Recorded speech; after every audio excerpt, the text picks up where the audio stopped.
அனைவருக்கும் வணக்கம். Beta and gamma function பார்க்கலாம். இதோட கிட்டத்தட்ட டிஃபரன்ஷியல் கால்குலஸ், இன்டெக்ரல் கால்குலஸ் முடிஞ்சிடும்னு நினைக்கிறேன். அதுக்கப்புறம் அனாலிட்டிக்கல் போயிடலாம். தொடர்ந்து படிச்சிருங்க, ஃபாஸ்ட்டாக படிச்சிருங்க. இதுக்கு ஃபார்முலா பார்த்தீங்கன்னா b of m, n equal to integral 0 to 1 x power m minus 1 1 minus x power n minus 1 dx. Gamma என்னன்னா 0 to infinity e power minus x power n minus 1 dx. ஞாபகம் வச்சுக்கோங்க, x power m minus 1 போடுறோம், 1 minus x போட்டால் n minus 1 ஆயிரும். அப்படி ஞாபகம் வச்சுக்கோங்க, x power m minus 1. அப்புறம் இந்த எக்ஸோட ப்ளேஸில் 1 minus xன்னு போட்டிங்கன்னா இங்கே n minus 1 ஆயிரும். ஞாபகம் வச்சுக்கோங்க. அடுத்து காமா என்னன்னா 0 to infinity ஆயிடுது. x power n minus 1, இங்கே m minus 1, இங்கே n minus 1, e power minus x போடுறோம் dx. இதோட ப்ராப்பர்ட்டிஸ் பார்த்தீங்கன்னா b of m, n சரி, b of n, n சரி சேம் தான். இப்போ b of m, n பாருங்கள், beta m, n equal to n minus 1 factorial divided by m plus 1 அப்படியே போயிட்டே இருந்துச்சுன்னா m plus n minus 2 m plus n minus 1. இது n positive இன்டிஜராக இருந்தால் இந்த மாதிரி போடுவோம். சப்போஸ் m பாசிட்டிவ் இன்டிஜராக இருந்தால் இங்கே m போடுவோம். ஸோ m minus 1, இங்கெல்லாம் n வரும். m இருக்க இடத்துல n வரும், n இருக்க இடத்துல n வரும். சரிங்களா? ப்ராப்பர்ட்டிஸ் எல்லாம் பார்த்துக்குங்க. இந்த ரெண்டு இம்பார்ட்டன்ட், இதை பார்த்துக்குங்க. இது 1 மார்க் பார்த்துக்கணும்.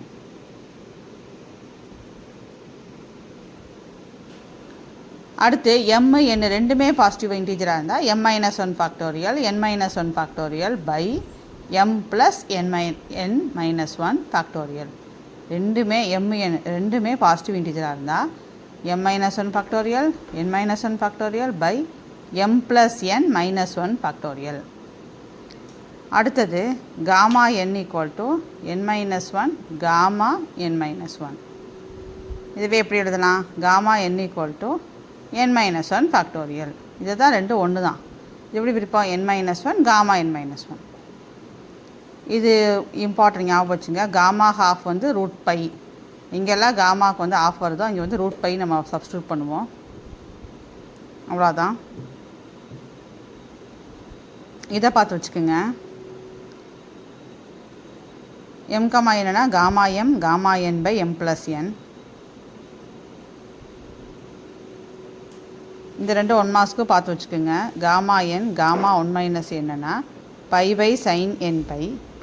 இதே இது இங்கே 1 + 1 ஆட் ஆகிடுச்சுன்னா இங்கே n வரும். ஞாபகம் வச்சுக்கோங்க. இங்கே 1 ஆட் ஆகும்போது இங்கே n வருது, 1 ஆட் ஆகும்போது இங்கே n வந்துடுது. அப்படி ஞாபகம் வச்சுக்கோங்க. காமா n, காமா 1 மைனஸ் என்னன்னா pi by sine n pi. அதே இது காமா இங்கே 1 ஆட் ஆகும்போது இங்கே n வந்துடுது. அப்படி ஞாபகம் வச்சுக்கோங்க. சரி, இப்போதைக்கு எல்லாம் படிக்காட்டியும் ஃபஸ்ட்டு இப்போ இது ரெண்டும் நல்லா படிச்சுக்குங்க. இது ரெண்டும் நல்லா படிச்சுக்குங்க ஃபஸ்ட் டைம் படிக்கும்போது. அதுக்கப்புறம் அடுத்து ரிப்பீட் ஆகும்போது பேலன்ஸ் உள்ளதை படிங்க. ஃபஸ்ட்டு இது ரெண்டும் தரவாக படிங்க.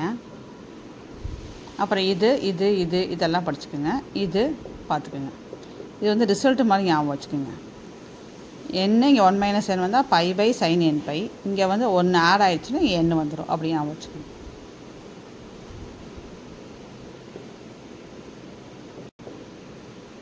இப்போ அதே மாதிரி தான். இப்போ sine 0 to pi by 2 sine m power theta cos n power theta d theta இருந்துச்சுன்னா gamma m plus 1 by 2 gamma n plus 1 by 2 by 2 times gamma m plus n plus 2 by 2. இந்த ஃபார்மேட்டில் இருந்ததுன்னா நம்ம இந்த மாதிரி போட்டால் போதும். சரிங்களா? நம்ம ரிடக்ஷன் ஃபார்முலா படிச்சிருப்போம்ல, அதே மெத்தட் தான் இது.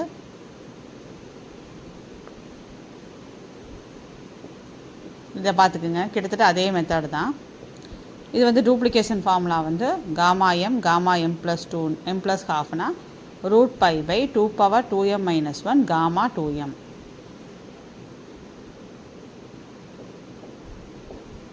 காமா 1ங்கிறது 1 தான். காமா n plus 1 என்ன பண்ணுவோம்? n 1 குறைச்சி ஃபேக்டரியல் போடுவோம். அப்போ gamma n into gamma n.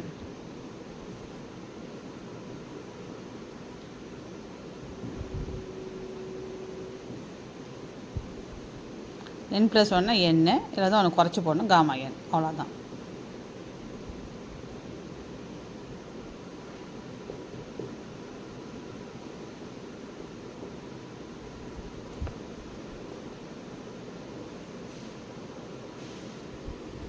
இந்த ஃபார்ம்லாம் நல்லா பார்த்துக்குங்க, ரெண்டுமே பாசிட்டிவாக தான் மோஸ்ட்லி வரும். அதனால் இதை நல்லா பார்த்துங்க. m-1 factorial n-1 factorial by m + n - 1 factorial. இப்போ இதில் சம்ஸ் பார்க்கலாம்.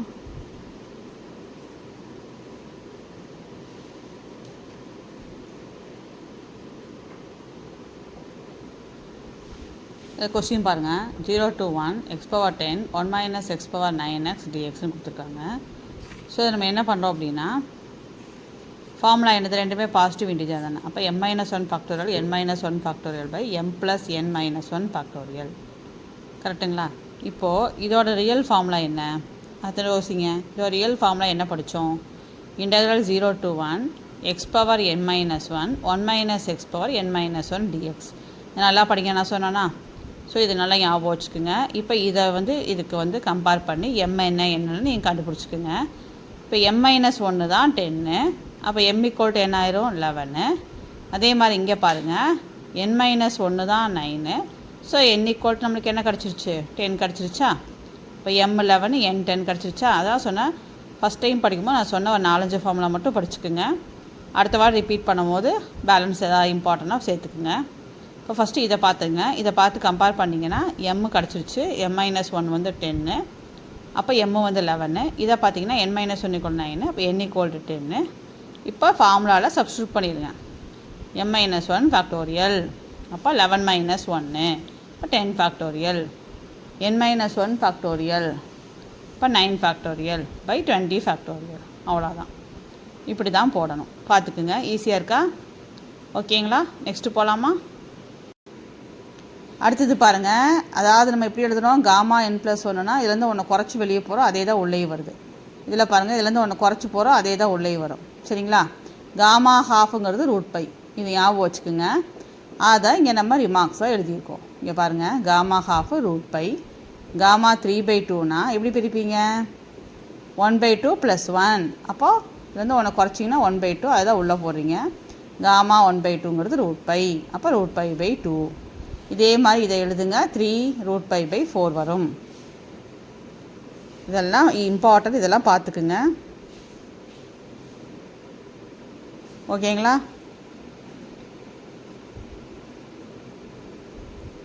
ஒரு குட்டியாக ஒரு நோட் போட்டு பாருங்கள். எல்லா சமயமே பீட்டா காமா ஃபங்க்ஷன்லேருந்து சம்ஸ் வரும் கண்டிப்பாக. ரிடக்ஷன் ஃபார்முலாலேருந்து ஒரு சம் வரும், டபுள் இன்டெக்ரல்லேருந்து ஒரு சம் வரும், ட்ரிபிள் இன்டெக்ரல்லேருந்து ஒரு சம் வரும். அதுக்கப்புறம் பாருங்கள், இதை நான் முக்கியம் நல்லா ஞாபகம் வச்சுக்கோங்கன்னு சொன்னேன் இல்லைங்களா. 0 to π/2 sin power nx cos power mx dxனா 1/2 gamma m+1/2 gamma n+1/2 by gamma m+n+2/2 படித்தோம் இல்லைங்களா. இதை நான் முக்கியம் ஞாபகம் வச்சுக்கோங்கன்னு சொன்னேன் இல்லைங்களா. பாருங்கள், அதே ஃபார்மேட்டில் சம்ஸ் போட்டு பார்க்கலாம். 1/2 காமா, இது m, இது n, எப்படினாலும் வச்சுக்கோங்க. நம்ம ஜஸ்ட் இங்கே சப்ஸ்டியூட் பண்ணிக்கிறோம். m+1/2னா 5 + 1/2, இது 3 + 1/2, இது m+n+2/2. இப்போ பார்த்தீங்கன்னா 6/2 இது கேன்சல் பண்ணுங்கள், 3 கிடச்சிருச்சுங்களா. இது 4/2 கேன்சல் பண்ணுங்கள், 2 கிடச்சிருச்சுங்களா. இங்கே 8 + 2 10/2 5 கிடச்சிருச்சுங்களா. இப்போ இது எப்படி பிரிப்போம், காமா 3னா ஒன்றை குறைச்சி போடுவீங்க. இப்போ ஒன்றை குறைச்சிங்கன்னா என்ன வரும், படிச்சிருக்கோம் காமா என்னன்னா n-1 ஃபேக்டோரியல்னு. ஸோ அதை யூஸ் பண்ணுங்கள், ஈஸியாக இருக்கும். அப்போ 3 - 1 ஃபேக்டோரியல், இப்போ 2 ஃபேக்டோரியல். இங்கே 2 - 1 ஃபேக்டோரியல், இப்போ 1 ஃபேக்டோரியல், அதனால் இதேனா போட்டுக்கோங்க. இங்கே 5 - 1 ஃபேக்டோரியல் 4 ஃபேக்டோரியல்.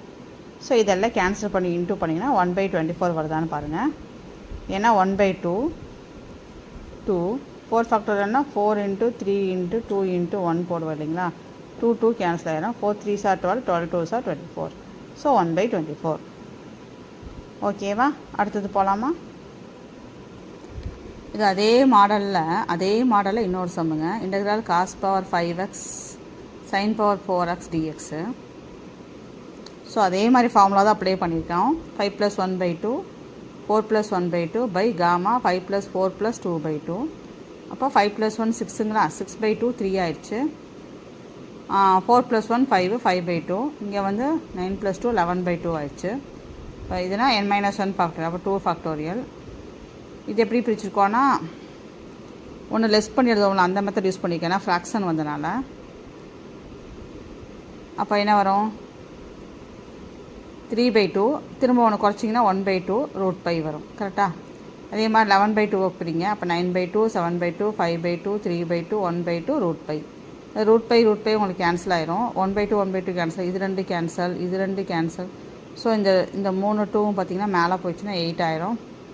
இது 3 இன்ட்டு பண்ணிங்கன்னா 315. அவ்வளோதான். புரியுதா? பாருங்கம்மா, ஃப்ராக்ஷன் வந்ததுன்னா நம்ம அந்த ரிடக்ஷனில் யூஸ் பண்ணுற மாதிரி ஒன்று லெஸ் பண்ணி எழுதி கொண்டு வாங்க. அவ்வளோதான்.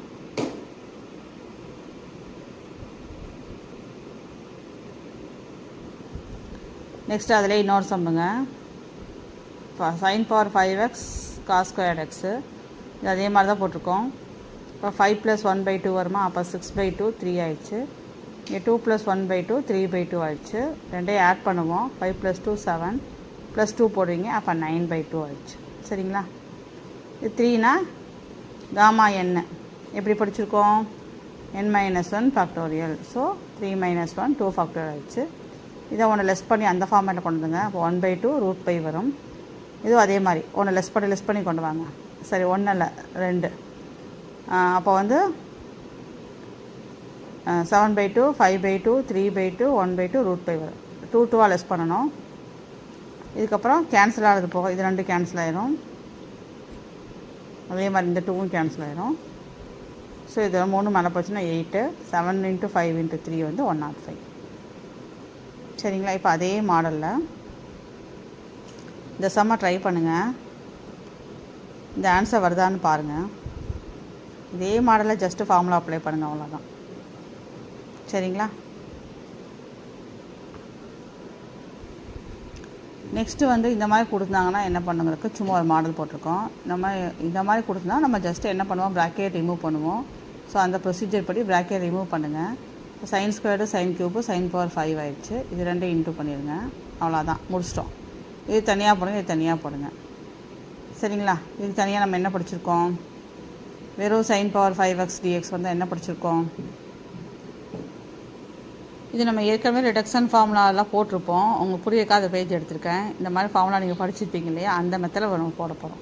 சரிங்களா? n is odd ஆகிட்டு n is even ஆகிட்டு அந்த மெத்தடில் போட போகிறோம். n-1/n. அடுத்து வந்து 2 2 குறைச்சி கொண்டு வரணும். சரிங்களா? இப்போ பாருங்கள், அந்த மாதிரி போட்டிங்கன்னா எவ்வளோ 1 குறைச்சிங்கன்னா 4/5. திரும்ப 2 குறைக்கணும் இல்லையா, அப்போ 2/3 1. இங்கே 1/2 இந்த ஃபார்முலா அப்ளை பண்ணி எடுத்துக்கலாம். இப்போ 2 + 1/2 3 + 1/2 3 + 2 + 2/2. கரெக்டுங்களா? இப்போ 7/2 வந்துருச்சு. இப்போ இது தனியாக கால்குலேஷன் போட்டுக்குங்க. அப்போ 8/15 வந்துருச்சு. ½ இன்ட்டு இங்கே வந்து காமா 3/2 காமா 4/2 வரும். ஸோ 2. இங்கே காமா 7/2. ஸோ இது தனித்தனியாக போட்டுடலாம். இதில் என்ன பண்ணால் 1 குறைச்சி போட சொன்னோம். இப்போ 1/2 வந்துச்சு. ஸோ √π போட்டுக்கிட்டோம். இதில் 1 குறைச்சோம்னா காமா n = n-1 ஃபேக்டோரியலா, நிறையா படிச்சுட்டு அது. So 2 - 1 factorial. So 1 factorial. இதுலேருந்து 1 குறைச்சிட்டே வாங்க. அப்போ 5/2 3/2 1/2 √π. ஸோ இது கேன்சல் ஆனது போக மிச்சம் மீதி பார்த்திங்கன்னா இந்த 2 2 தான், அது மேலே போயிடும். கீழே வந்து 5 × 3 இருக்குது. சரிங்களா? இதில் திரும்ப ஒரு 2 கேன்சல் ஆகிடுச்சு. அப்போ 2/15. இங்கே வந்து 8/15 வந்துச்சு. நல்ல வேலை டினாமினேட்டர் சேமாக இருக்குது. ஸோ டேரெக்டாக ஆட் பண்ணிடுங்க, கேன்சல் பண்ணிடுங்க. இப்போ 2/3 ஆன்சர். ரிடக்ஷன் ஃபார்முலாலேருந்து ஒரு சம் வரும், காமா பீட்டா ஃபங்க்ஷன்லேருந்து ஒரு சம் வரும். தெளிவாக பாருங்கள் ஃப்ரெண்ட்ஸ். அடுத்து வந்து அடுத்த டாப்பிக்கில் சந்திப்போம். சப்ஸ்கிரைப் பண்ணுங்கள், உங்கள் ஃப்ரெண்ட்ஸுக்கு ஷேர் பண்ணுங்கள், லைக் போடுங்க. நன்றி, வணக்கம்.